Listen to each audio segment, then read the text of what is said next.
So welcome to the talk on Father Smet, the apostle of the Great Plains and the Pacific Northwest. To begin, I would like just to do an introduction, just to help us to be in the context. So this is in 1750, France, this is the French colony, the English colony. And in this part, which is here, mostly in Louisiana, we have the Jesuits arrived in America, in Louisiana also in the 17th century. So you have most of the Jesuits here are French, and you also have English Jesuits here, but especially in Maryland. So the first French Jesuit to come at the area is Father Jacques Marquette, a French Jesuit, who came in 1673.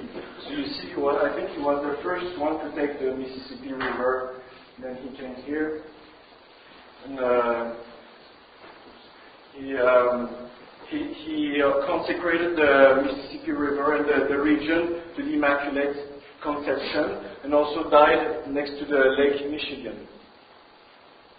So in 1773, so there will be a big persecution against the Jesuits in all the world, because the Jesuits, they were considered like they were accused to have the control on the economy, on the politics. So many noble people will make pressure and threats to the Pope to suppress the Jesuit order. So it will be suppressed in 1773, but before, in many countries, they will start to expel the Jesuits. So from Louisiana, they were expelled in 1763, but they will not be expelled from Maryland, because they were the only missionaries, so they say, okay, we just keep them. And then when there were 9 in Maryland, and they decided to keep them. So after that, France lost the monopoly on the missions in that area. I have a question about that. Yeah. Were the Jesuits in error, or was it political that they were? Yeah, it's political. Yeah. Okay. Yeah, they were. Also, people were jealous because they had a lot of influence, and they converted thousands of Protestants. So in 1803, Napoleon will sell I forgot to tell you. So the Jesuit order will be. So I said the French will lose the area, but when the order will be restored, the French will not come in that area. It will be the Belgian. So Napoleon sold Louisiana in 1803.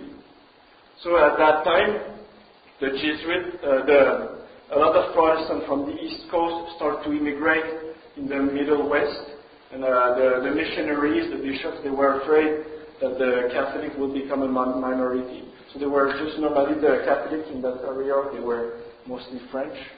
So some bishops, like Bishop Dubourg from New Orleans, will travel in Europe to ask for missionaries, and also he would try to get some Jesuits in that area. He invited also the Sisters of Sacred Heart when he went to France. So this is he invited Saint Rose Philippine Duchesne.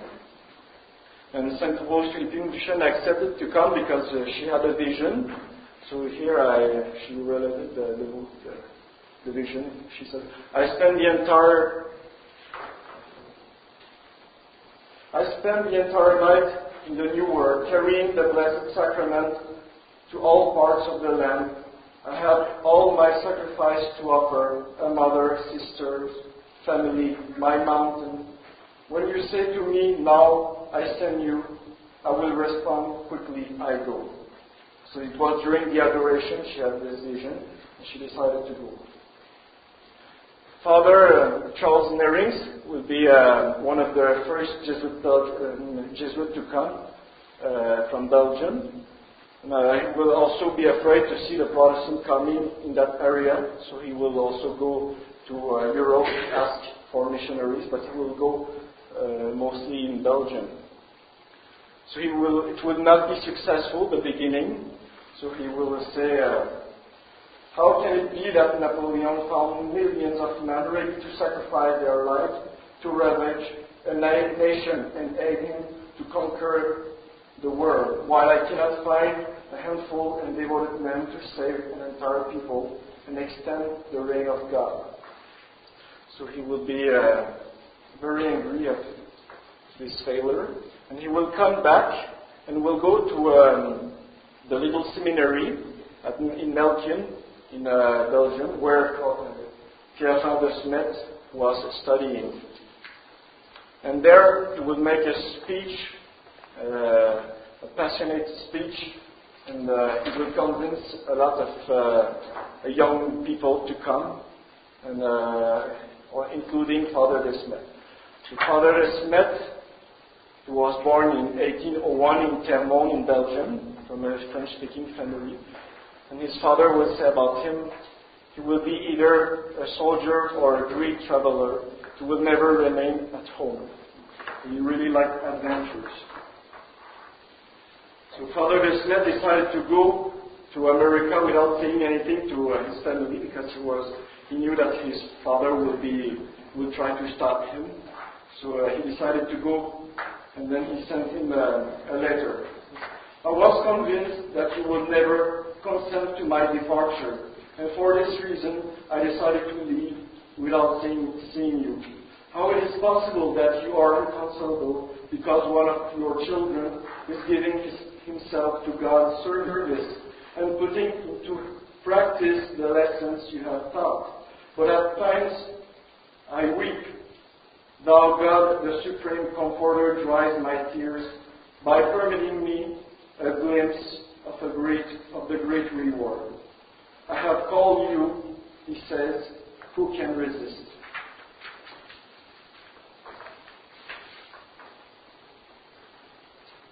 So, Pierre-Jean de Smet arrived in America, in Maryland.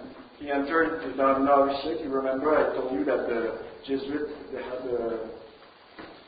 had a mission in Maryland, and they did not leave. And their rectors will be Father Timmermans and Quickenborn, who are they are known to be saints. They are considered saints. But when they will arrive, they will have a very difficulties for the economy, and they will be invited by the bishop from New Orleans. And the bishop, his territory also include Missouri, St. Louis. So he would invite them, and because of the difficulties, they will accept to move from Maryland to St. Louis, but Florissant, which is next to St. Louis. But the bishop didn't have anything to help them to go for the journey. So he said that he was not able to furnish him the funds. But the priest, Father Quickenborn, said, "Don't worry, we will go on foot and beg our food." So they went there. It was very, very hot.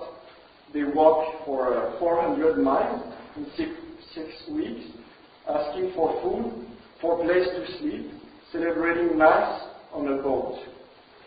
The stinging and biting of mosquitoes made sleep almost impossible.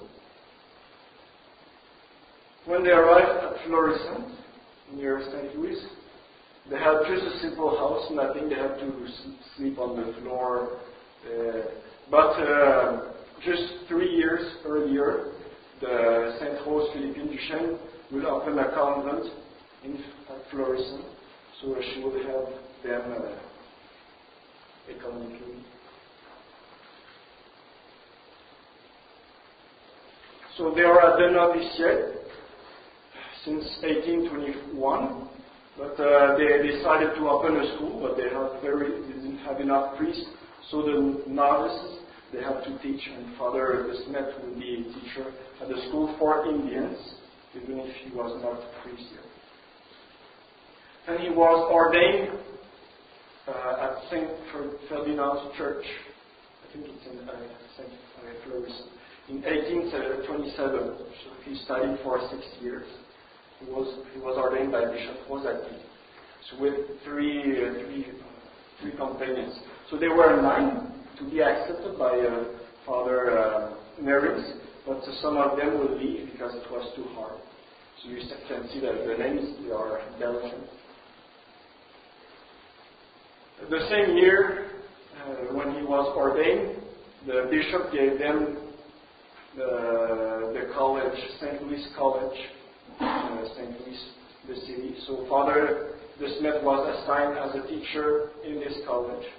Now I think today it's a university. So he will be teacher there for a couple of years. And then the missions, they were growing very quickly. So the superior, they asked him to go back to Europe and to beg for money and also for missionaries. So I put a picture of his native hometown in Belgium. And he will go there. He will find some missionaries and a lot of money. But during his journey, he will got a big fever. So he will have to cancel his journey back to America, but he will let the other go in there. He will remain in Belgium for a couple of years. He will be sick for 4 years. During 4 years, he will have the fever. And he will be very disappointed, thinking that he will never be able to come back to America. But when he will stay during these 4 years, he will continue to try to find missionaries and also to collect money for the missions. So after 4 years, his health was much better. So he was preparing another journey for America. But during the journey, just before to arrive to the ship, he got another fever, very sick. So he decided to continue, thinking that maybe he would be better when he will arrive at the ship. But finally, 9 days before, they were still very sick. So they got the idea to start a novena to Saint Philomena.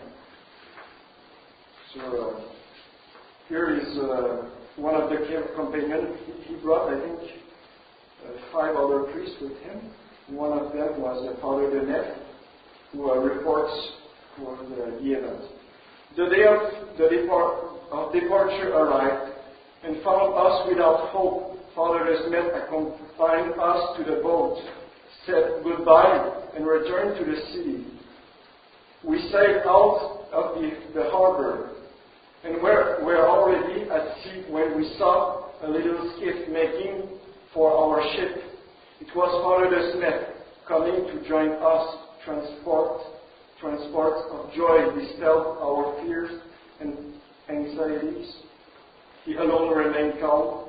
His faith had been rewarded. So just before to leave, he was here. When they started to leave, he was very pleased. So when he arrived, he will be at the novitiate. He will be assigned at the novitiate in Florissant. So this is the picture of the actual one. It was not that big at that time, but it's the actual one. But he will be rector of the novitiate because Father Van Prickenborn just died the same year. He will stay there for a couple of years. For 1 year. And the same year, 1 year later, he was invited by the Potawatomis. I don't know how to, I'm not able to pronounce it like the Americans. Yeah. And he really hoped to go there. So here I put a quotation when he wrote to his sister.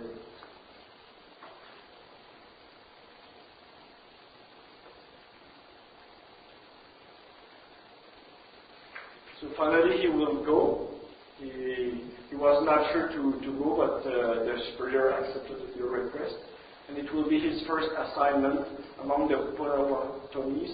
so which was just at Council Bluffs, just next to, not so far from here, in Iowa, just next to the actual Omaha City. And when he arrived, he was the Indians were very hospitable. The big crowds came to him to greet him, the missionaries. Here is what he reports when he arrived. I was ushered into a large hut of the chief or king. The queen placed a cushion of deer skin, shiny with grease, upon a still greasier cane mat, and made me signs to be seated. She then presented me with a roughly cut wooden plate, which I think had not seen water since it was made, and served me on it a dish of disgusting appearance, cooked by herself. Opposite me, a dozen wolf dogs seated on their haunches eyed my plate. They seemed to envy me my happiness, and showed willingness to aid me in disposing of the food.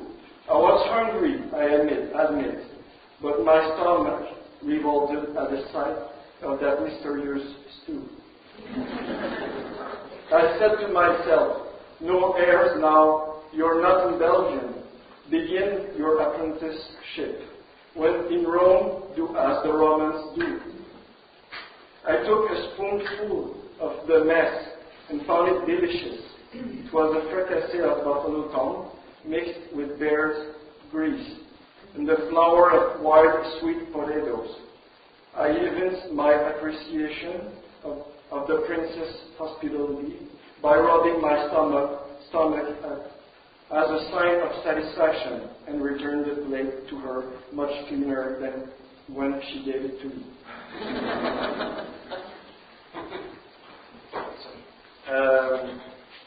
The mission was very hard for him, especially because he was not very healthy. So he wrote here I have a quotation when he wrote to his sister Rosalie. He was very close to his sister, so he wrote a lot of letters to him, just explaining how it was a mission. In this part of America, there are few churches. We are obliged oftentimes to say Mass in a roofless hut, with the congregation exposed to heat, cold, and inclement weather. In winter, the altar is often covered with snow. By far the smaller percentage of the Catholics live in the settlements, the majority being dispersed throughout the wilderness, sometimes at a distance of 15 or 20 miles from one another. We are obliged to seek them like lost sheep, often at the peril of our lives. Sometimes we spend the night in the woods, exposed to the attacks of the wolves. Again and again, we eat our first meal at 6 o'clock in the evening, and oftentimes are obliged to postpone even this one till the following day. Hardships of this character, however, reduce overweight, and we are all in excellent health, a fact that astonishes the Americans. We tell them it is the Belgian blood in our veins.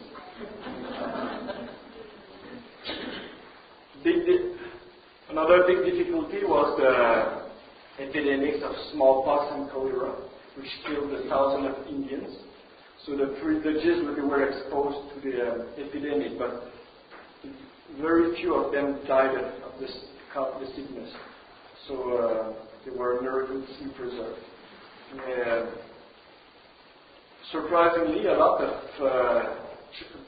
people were converted when they were dying, and also he baptized a lot of children which were dying. And he said when he was very often when he baptized, they were living for a couple of days, and when he baptized them, just a couple of minutes after or a couple hours after, they died. So he saw that as the divine providence for helping him to save the souls. Besides these natural difficulties, he encountered many others made by men. So the first one was the persecution by the Protestant ministers. They were very jealous because the Jesuits had a lot of success, but not them. So they started to paint the Jesuits as monsters. And also many Indians, when they started to be distrustful toward the priest, but very quickly they would understand that they would choose the Jesuits. They would prefer the Jesuits because they would really felt loved by them.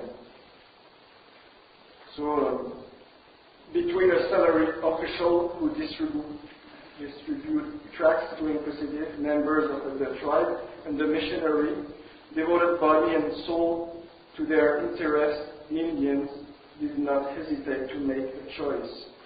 And one day a lot of Methodists entered to a tribe called the Yanktons, I think, and the chief will say to them, "You wish to enrich your wife and children at our expense. The black robe has neither wife nor child. His heart is not divided. He lives only for God and the happiness of the people who surround his cabin." Another difficulty will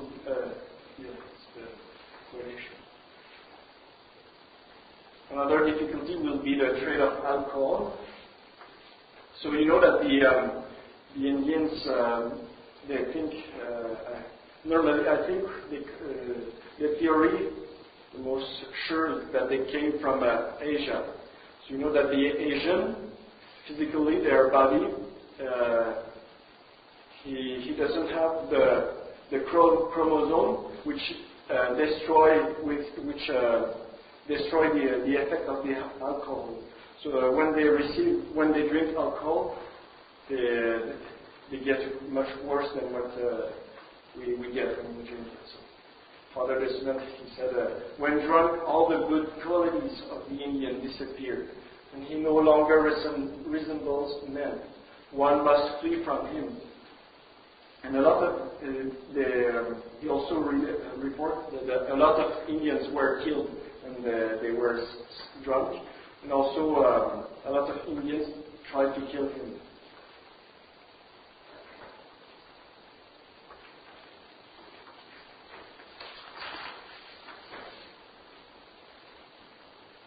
Another difficulty is the war between the Indians.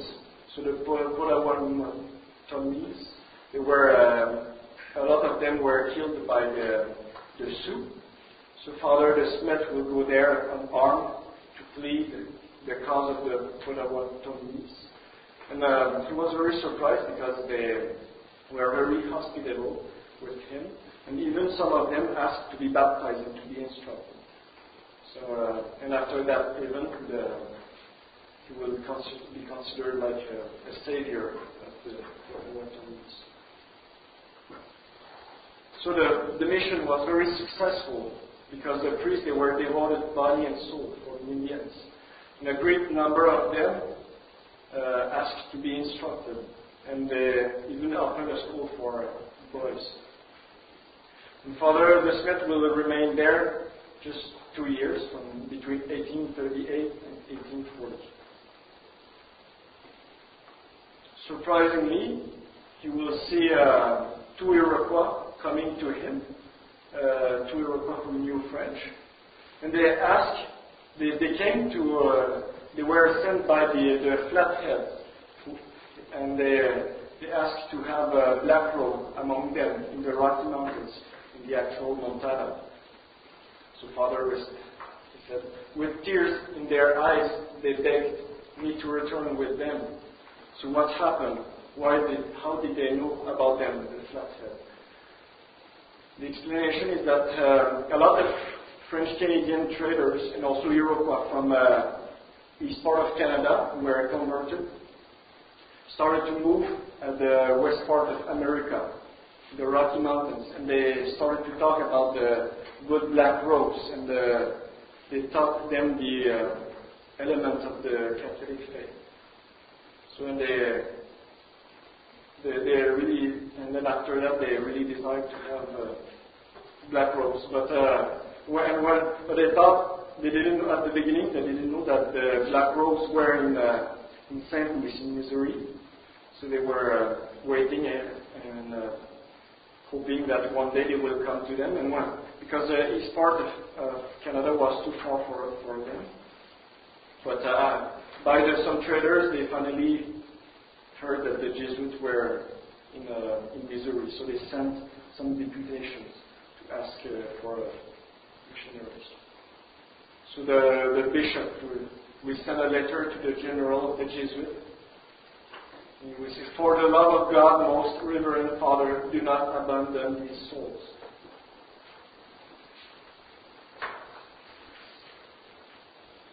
So Father De Smet was sent there. The superior accepted his request. So he will cross for the first time Nebraska. He will even pass next to the Chimney Rock, and he was very impressed by that. This is his commentary about the Flat River. So he left in 1840 with the Iroquois, and they joined a caravan of 30 men.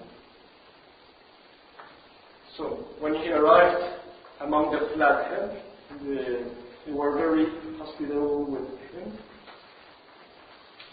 And this is what he said.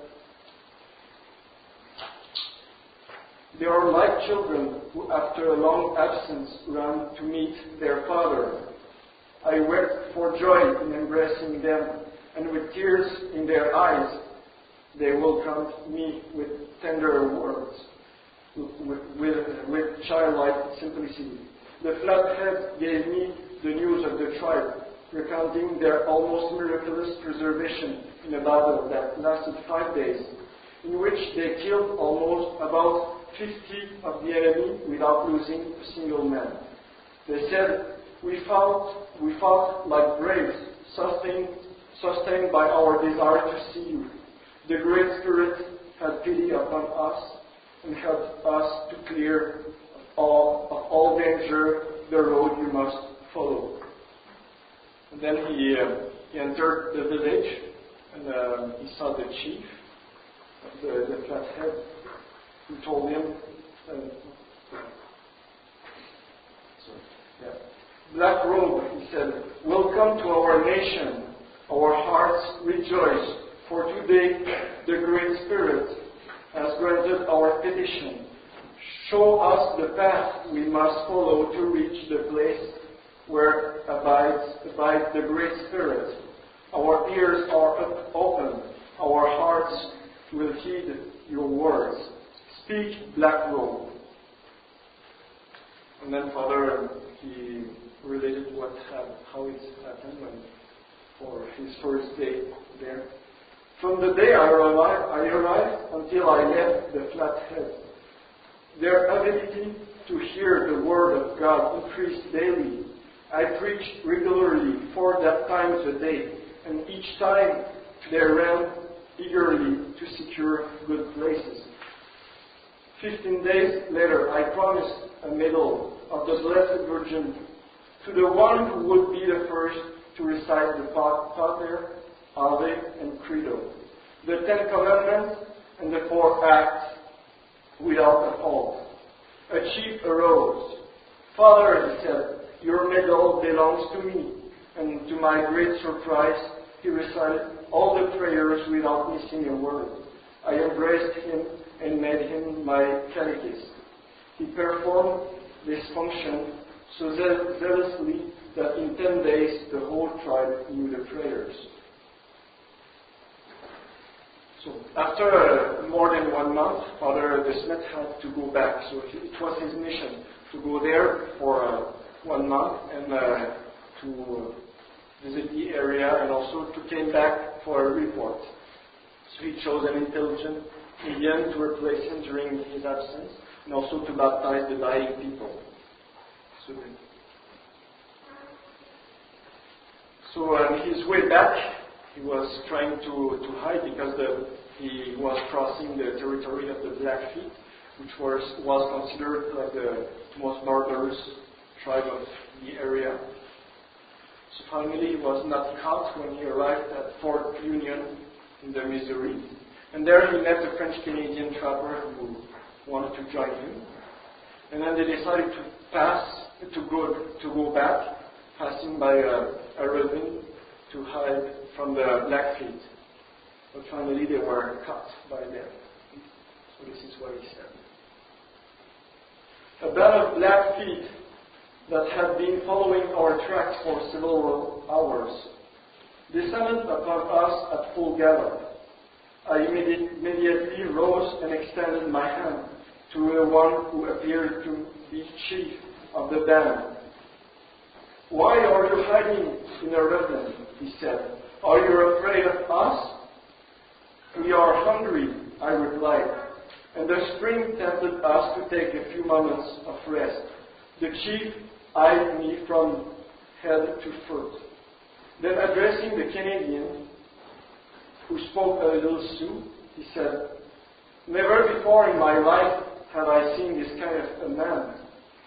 Who is he, and where does he come from?" Given such an opportunity, the Canadian was not backward in according titles. "This man," he replied, "converses with the Great Spirit. He's the French Black Robe, and he's come here to visit the different Indian tribes."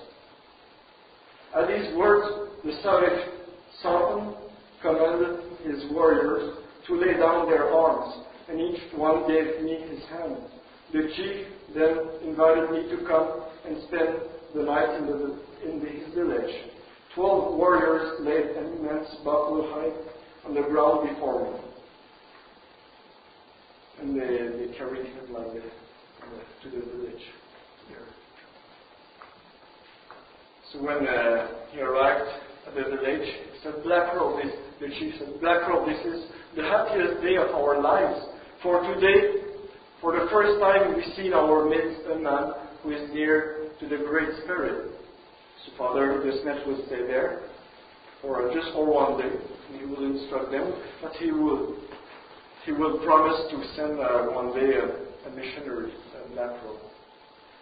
But the first night when he was there, the chief entered in his tent, and brandishing a knife that gleamed in the light of the torch, he said, "Black Robe, are you afraid?" The missionary, taking the chief's hand, placed it on his breast and replied, "See if my heart beats more readily than usual. Why should I be afraid? You have fed me with your own hands, and I am as safe in your tent as I would be in my father's house." Flattered by this reply, the Blackfoot renewed his professions of friendship. He had wished only to test the confidence of his guest. So after that, Father de Smet continued his journey. He went back to St. Louis, and he was giving a lot of pamphlets and also relating his experience among the Flathead and the Blackfeet. And he will also start to collect money and ask missionary volunteers to come there. He will collect, I think, something like $30,000 just in America. So finally, I think it's the following year, he went there with 3 priests, 3 lay brothers, and also 3 laymen. They were all appointed to the mission. And they went to the Rocky Mountains. So the journey was very, very hard. And Father de Smet, he related what happened. Our brothers, forced by circumstances to take the reins, would often find themselves, one on the mule's neck, another on his, you say hind quarters, and a third under the 4 feet of the animal, not knowing how they got there, and each time thanking God for a miraculous escape. During the journey, Father Mangarini was 6 times thrown from his horse. Father Point almost as often. And once, in full gallop, I was pitched over my horse's head. yet none of us had so much as a scratch. So they were preserved by God.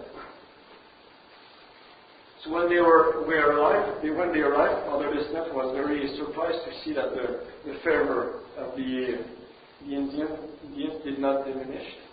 So what's happened is when the missionary left, a young girl of 12 years old, she was dying, and she saw the Virgin Mary. So she said, how beautiful I see the heavens opening, and the Mother of God is calling me to come. And she said, then turning to those about her, she said, heed what the black robes tell you, for they speak the truth. They will come in this place erect a house of prayer.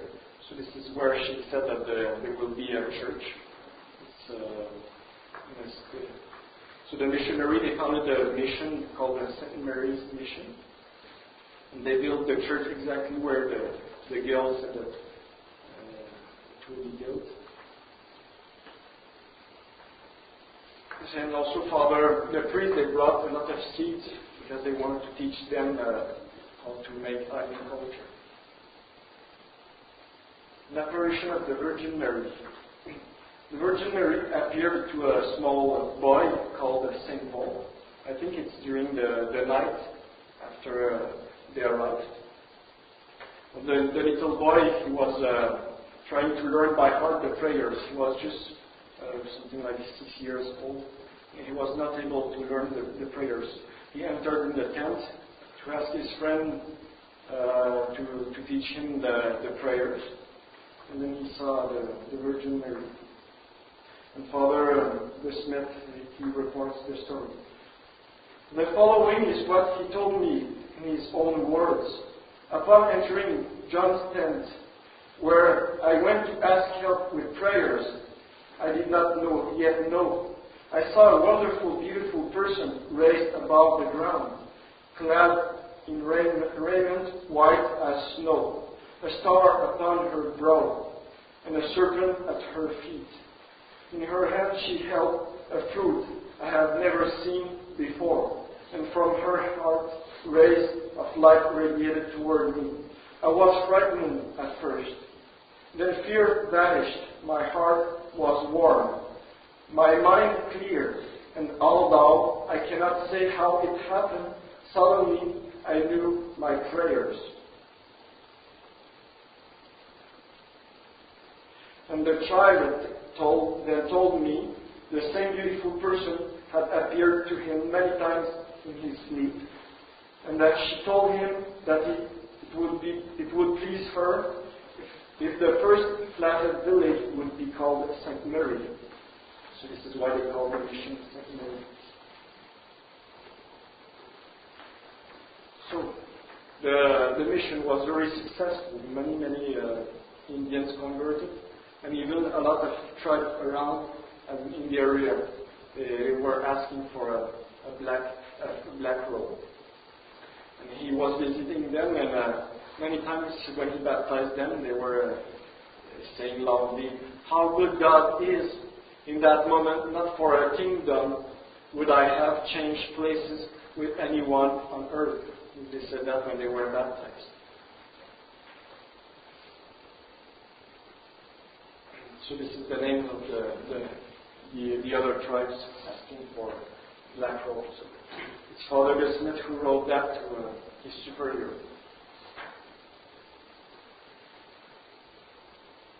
So he will remain in the Rocky Mountains between 1841 to 1849, visiting many tribes, and also trying to procure missionaries, also provisions. He will go many places in the big cities, not big cities because it was not big enough, but big ports to procure provisions for the Indians. And when he was visiting the different tribes, he was surprised because the providence disposed many of them by miracle. So this is one of the miracles. when he was visiting the Yanktons, he gave a miraculous medal to the chief. And later there were a cholera epidemic. So when it happened, the chief exposed the miraculous medal in the middle of the village.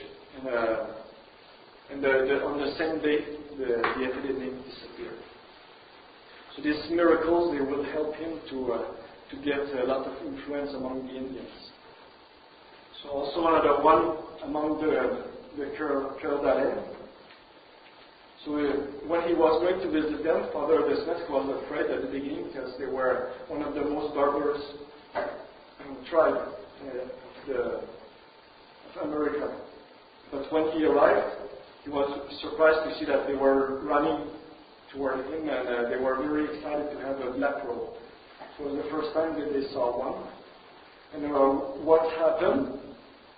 A couple of years before, a big plague, a big epidemic arrived in the village, and a lot of them were dying. And one of the Indians heard a voice, "Leave your idols, adore Jesus Christ, and you will be cured."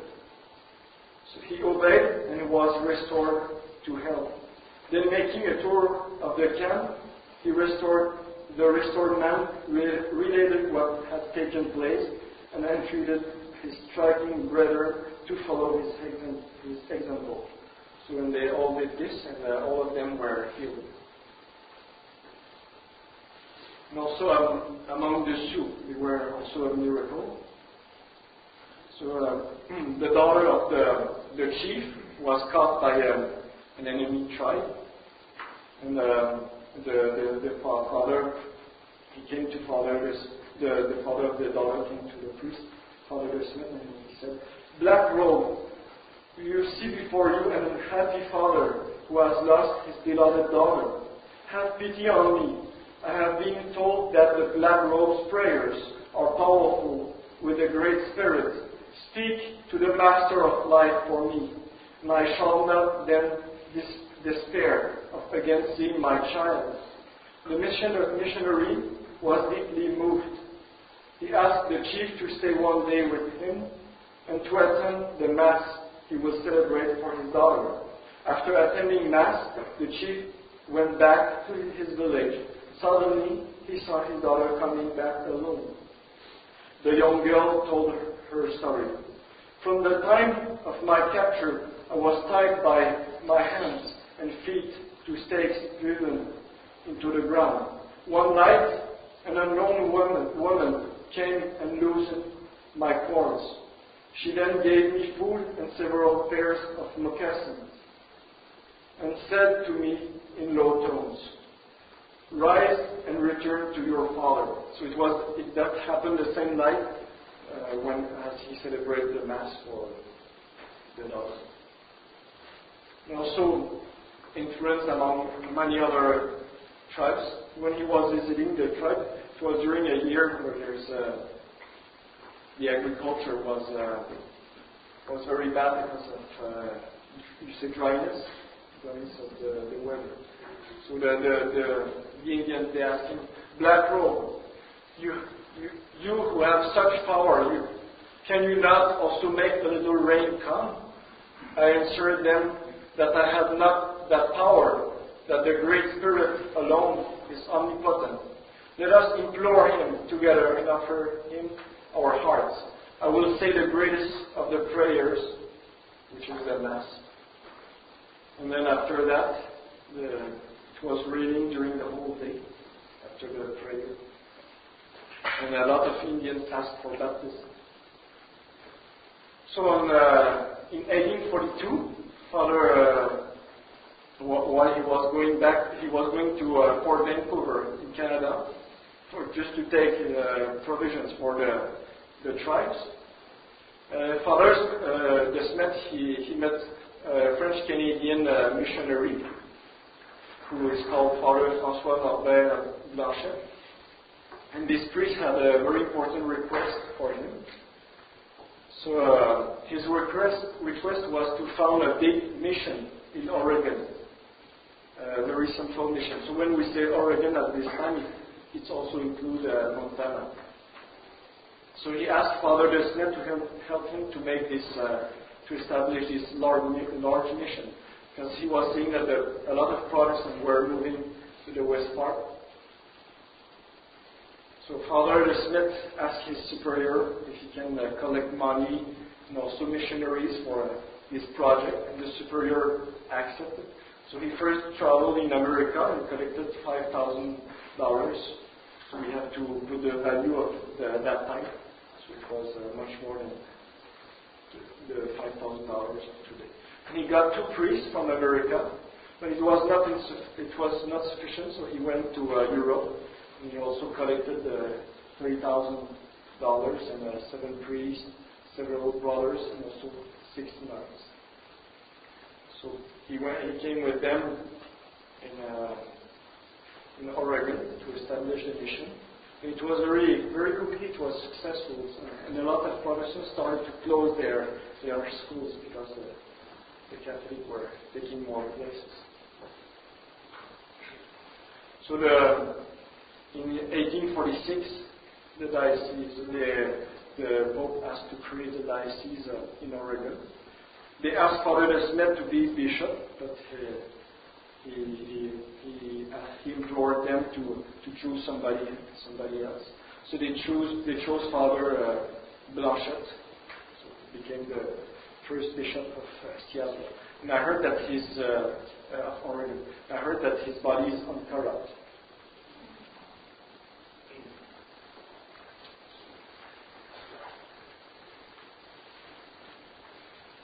So in 1849, Father de Smet was asked to come back to St. Louis to be the assistant vice provincial and procurator of Missouri for the Jesuits, because the one who had this charge was ordained bishop, and they created the Diocese of Chicago, so he was moved there.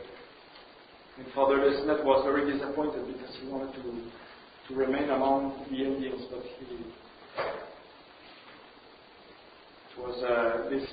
this task was more administration and solving conflict with the government. But during this time, he will continue to see the many tribes, because he will also have the mission to go in Europe. I think he will go in Europe maybe almost 10 times to get missionaries to found new missions. So he will go there, but he will never remain among the tribe for a long time, just a couple of days or a couple of weeks to help for the foundation, and then trying to found other one. So when he was going to Europe, this was many people asked him what are the principal obstacles to the conversion of the savages. There is only one, he replied, the scarcity of priests. If we had enough priests to instruct the Indians, they would all become Catholics. So he was traveling a lot during his life to bring missionaries and provisions. This is how we estimate the number of miles he did.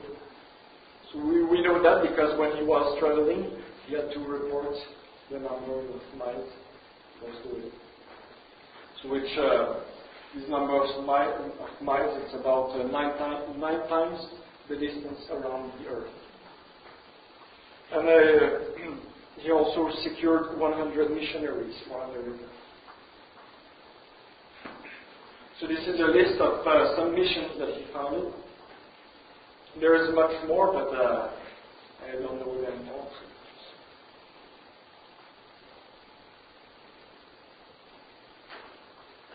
So also, Father de Smet, when he was going to Europe, he was giving conferences, and also he started to publish his letters to get influence, to convince the people to give more money, or to try to convince young people to become a missionary there.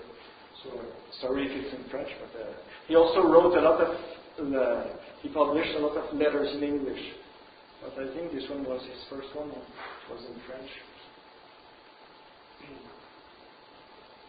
So during his journey to Europe, he was relating also his misadventures, because he was thinking that the conference will be more alive, and maybe he will give taste for adventure to the young people. So this is one of his adventures. I had to pass under a tree that hung over the path. One of its branches, broken off at the end, presented a dangerous hook.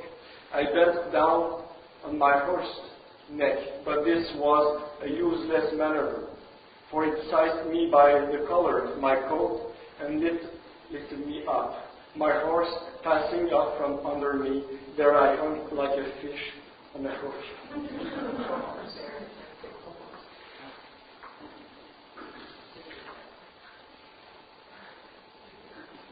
So another misadventure.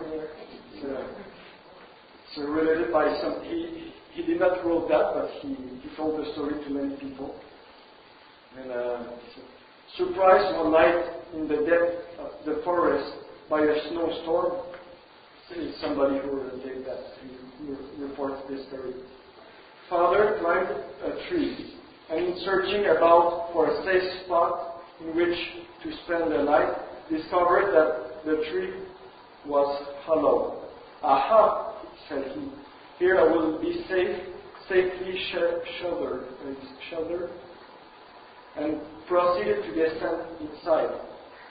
Arriving at the bottom, he felt something moving under his feet, which turned out to be a brood of harmless young cubs. Soon, however, the sound of a heavy grunt reached him. The mother bear was returning. Her claws were already on the bark. She climbed up, then down she came backward. With great presence of mind, the missionary seized her tail with both hands and pulled it violently. The frightened bear quickly climbed up again and disappeared into the forest. Master of the lodging, he remained there quietly until daylight, so that he continued his way. So, unfortunately, between 1850 and 1868, there will be a big decadence in the missions because of the discovery of gold. So a lot of white people will try to expel them to steal their territories, and they will try to corrupt them with alcohol. So some missions started to close. Father Smet, his task was to try to obtain rights for the Indians to protect them. And in some places he was also the first one to discover the gold, but he tried to keep it secretly because he knew that the Indians would be expelled. So the gold seekers started to persecute the Indians.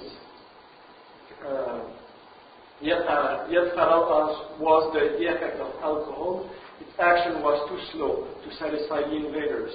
Many gold seekers concluded that a revolver was more expeditious than whiskey and offered $20 for every Indian scalp. And also persecution by a lot of Europeans will come to America and revolutionaries. And they will start to persecute not only the Indians, but all the Catholics. So 7 churches will be built, burned, or sacked, and some people will be killed.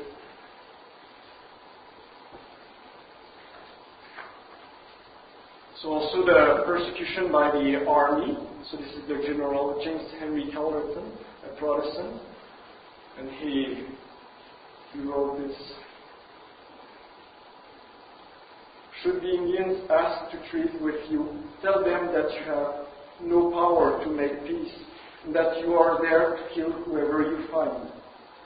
And to justify his conduct, he said, God Almighty brought this about when he decreed that stated time one race should replace another.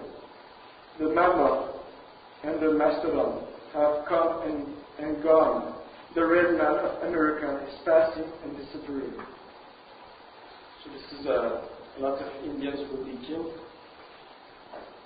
Thousands. And also the government started to break his treaties with the Indians.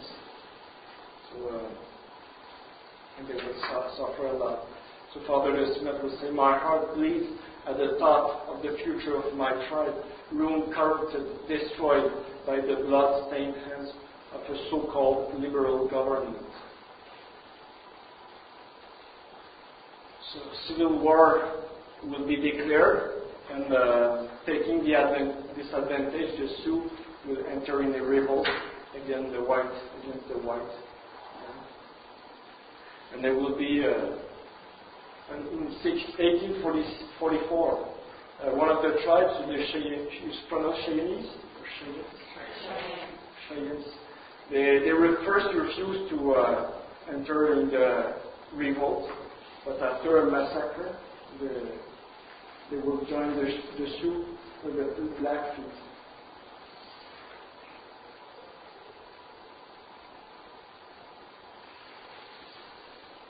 So this is what happened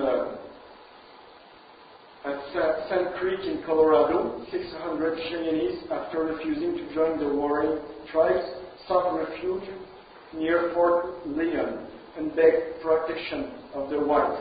Soon, however, Colonel Shillington, a former Methodist minister, arrived at the head of 1,000 men to give chase of the Indians, and despite their friendly assurance, the Cheyennes were massacred. So they decided to enter in the revolt. So a couple of years after, the Commissioner of Indian Affairs appeared to Father Smet. Your relations with the Indians and your marvelous influence over them are a well-known fact. It is certain that your presence in their midst will obtain the best results. So Father Smet accepted to go there and to meet the Sioux.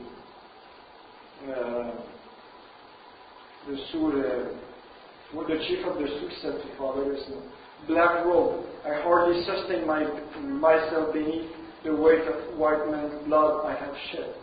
The whites promote the war, their injustices, their indignities to our families, the cruel, unheard of, and wholly unprovoked massacre at Fort Leon of 600 or 700 women, children, and old men shook all the veins which bind and support me. I rose tomahawk in hand, and I have done all the hurt to the whites that I could.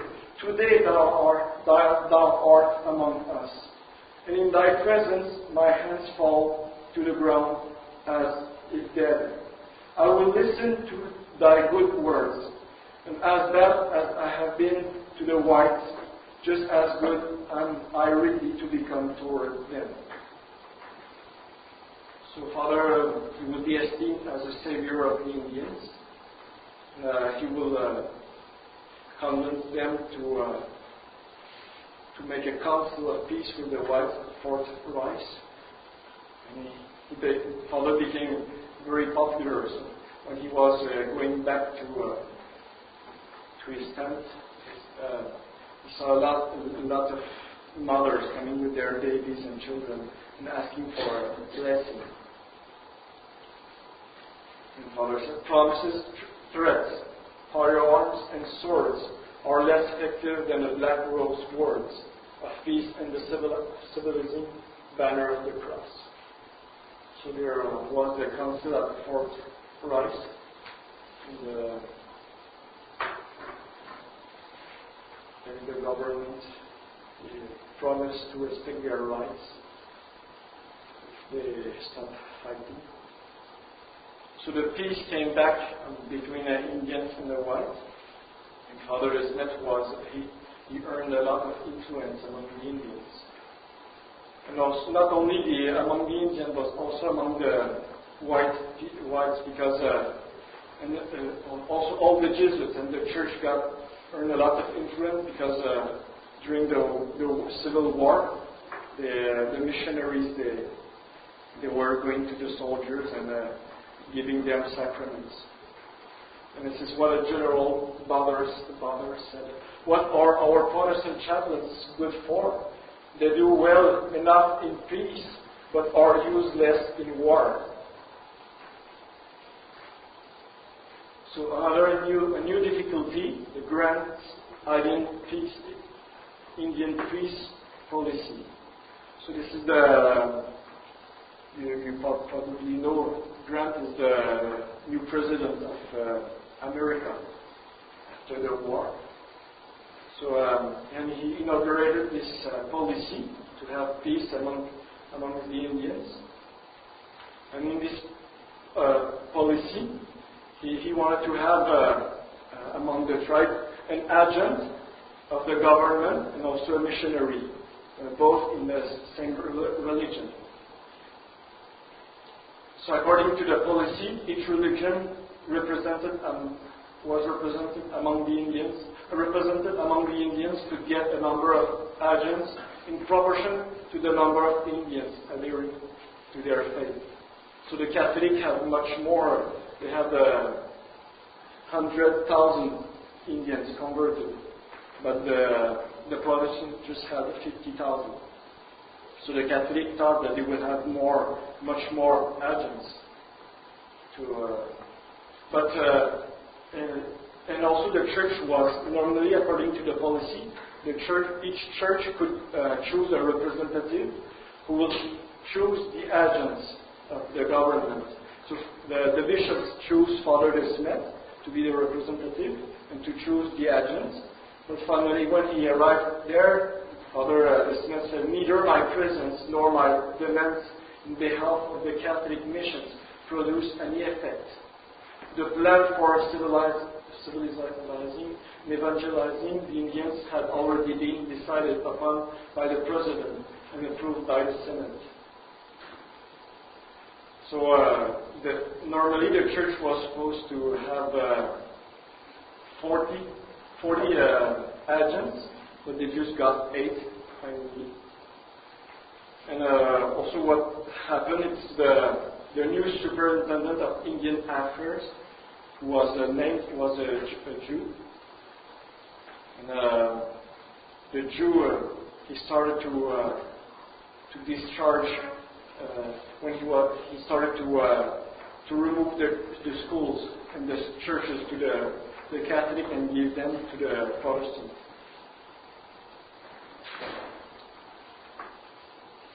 So Father de Smet was very angry, so he sent a lot of letters to the President of America asking to have more agents, and also the Jews. The Jew, he forbade the Catholics to go in some tribes. Even if all the tribe was Catholic, it was forbade for them to go there. And also the Indians, they were very angry, so a lot of them, they went to the President of America asking to have the black robes, but they had no answer. But the Indians will remain, most of them will remain faithful to the church. And the Indians, and a lot of them will be very cold with the Protestant ministers. Here I have an interesting story. Okay. It's a Methodist minister. He was trying to convert the chief of the Yakimas, but after a couple of months, he had no success in convert. He didn't convert everyone of the tribe. So the Protestant came to the chief, and he said, he asked him how much he would like to have to change to become Protestant. And the chief, he said, a big price. And then the Protestant asked, $200? More than that. Then how much? $500 or $600? Or more than that? Indeed, state your price, said the missionary. the price of my soul, answered the chief. So, despite the persecutions, the Indians, the fervor of the Indians will increase. And this is one of the missionaries he wrote about the Cœur d'Alene. So during the 15 years I have known them, never has their faith been so ardent as now. So here I want to report a very beautiful story. It's the Indians, I think it's the Cœur d'Alene, they heard about the persecution of the Pope in Rome. You know that at that time the Pope had a lot of countries, not very big, but countries in Italy. And a movement started to steal, to take the territories to the Pope. So the Cœur d'Alene decided to send a letter to the Pope. So this is what it said.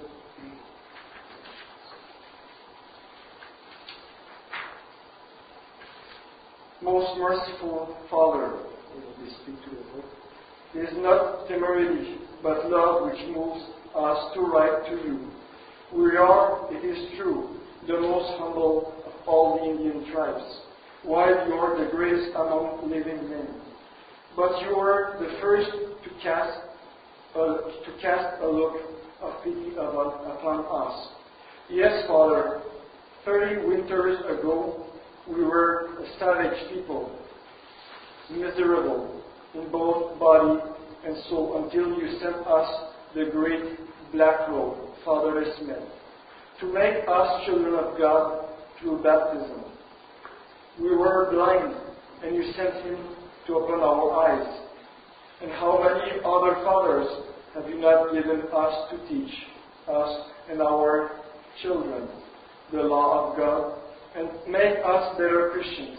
Hence, Father, hearing that you are in affliction, we wish to thank you for your charity and express to you our great love and deep sorrow in learning that some of your wicked children continue to cause you suffering after having robbed you and your house. So the Pope will answer to the Cœur d'Alene, when they will got the letter, the missionaries, they will convoke many tribes around. They will have a mass, big processions, and they will sing, pray the rosary, and then they will read publicly the letter of the Pope. So the Indians will be encouraged by this letter. So this is what the Pope said. Beloved sons, salutation and apostolic benediction. The devoted sentiments which you, in the simplicity of your heart, express have caused us great joy. Your sorrow over the attacks made against the Church, as well as your devotion and filial love for the Holy See, is a striking proof of the faith and charity that filled your hearts, attaching you firmly to the center of unity. So it's much bigger, the letter, but I don't have time to read it. So despite the persecutions, the Catholic faith, Catholic Church will progress a lot. So Father Smet, he said that our first establishment in Missouri was composed of 2 fathers, 7 novices, and 3 lay brothers. We now number 275. We possess 3 colleges and a dozen houses with prosperous missions. This is just the Jesuit at this. They were also other priests. And I think that from the beginning, when Father Smet arrived in America, there were just something like 2% Catholic, and when he died, something like 15%. So Father Smet died in 1873. He was in one sense, he was very sad to see that the Indians were persecuted, but he also rejoiced to see that their fervor increased. So this is the bishop reports his last words. I have served the good God for many years. I am going to come before Him pretty soon. And my heart is very full of confidence and real consolation.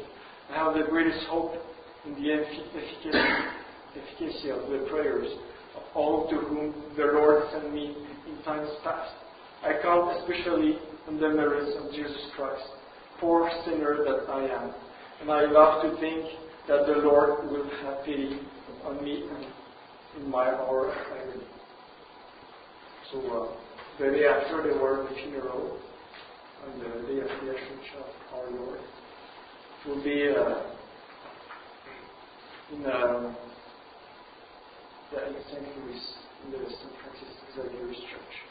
And he will be buried in Florissant with all the others Jesuits who came with him. And not only the Christians, but the pagans as well. They were very sad to see the death of Father Smet. And they saw that as a calamity on their tribe. So after his death in Belgium, his native town, a statue of him was erected in 1838. It's really that. So now it's finished, but I just wanted to give some